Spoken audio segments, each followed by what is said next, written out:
Welcome to the Daily Reminder Network.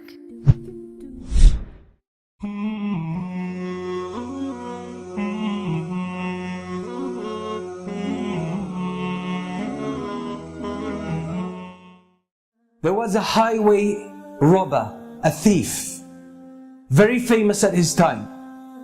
He was in love with one girl and he had the habit of sneaking into her house some way and watching her, observing her for some time. And in night, he would go and attack caravans, Hajj caravans, travelers, and he would strip them of their property and their wealth and their belongings. He was notorious to the extent that a lot of the caravans most of the time would change route to avoid that area. One night he climbs up the wall of the house of that girl that he loves, and he sneaks into the house, and as he was making his way into the house, someone was praying Qiyam al-Layl. Someone was standing before Allah subhanahu wa ta'ala and praying at night alone, reciting the words of Allah subhanahu wa ta'ala. أَلَمْ يَأْنِ لِلَّذِينَ آمَنُوا أَن تَخْشَعَ قُلُوبُهُمْ لِذِكْرِ اللَّهِ. Hasn't the time come yet for the believers that their hearts pay heed and feel humility to the words of Allah? Hasn't that time come yet? And the words shook him and grabbed his heart, and he was moved deep inside. It hit a chord. He started thinking about these words, and he forgot the main reason why he came to this house. And the only response that was on his tongue, his spontaneous response was, Bala ya Rabbi qad an. Indeed, my Lord, the time has come. And that moment he changed.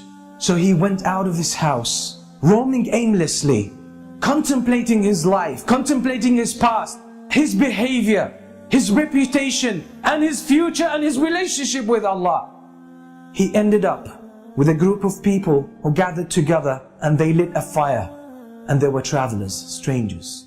He asked their permission to join them. He sat with them, and they were disputing whether to spend the night there or to carry on their journey. And one of them said, we should stay here because there's that famous thief, that famous robber, that's his area. And if we carry on traveling, we might, or he might jump on us, and we'll be in trouble.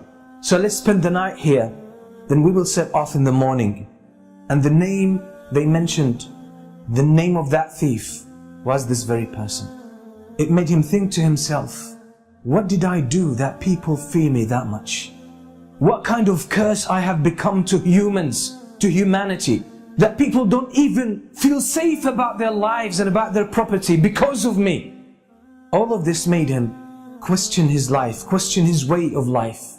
And then he made the decision that I will change because it's my responsibility. It's not someone else's responsibility to change me and set me on the right course. It's my own initiative, and if I don't take it, it might never happen. And I will face the consequences on the Day of Judgment. And that's exactly what he did.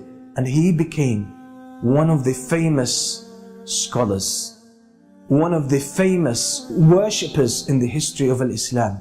And that's Al-Fudayl ibn Iyad.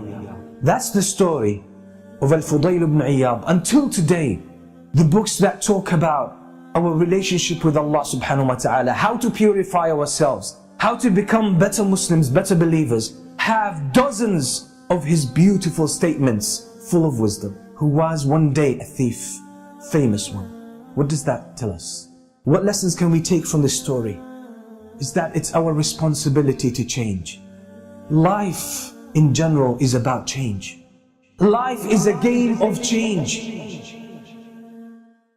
أَلَمْ يَأْنِ لِلَّذِينَ آمَنُوا أَن تَخْشَعَ قُلُوبُهُمْ لِذِكْرِ اللَّهِ أَن تَخْشَعَ قُلُوبُهُمْ لِذِكْرِ اللَّهِ وَمَا نَزَلَ مِنَ الْحَقِّ ولا يكونوا كالذين أوتوا الكتاب من قبل فطال عليهم الأمد فقست قلوبهم وكثير منهم فاسقون.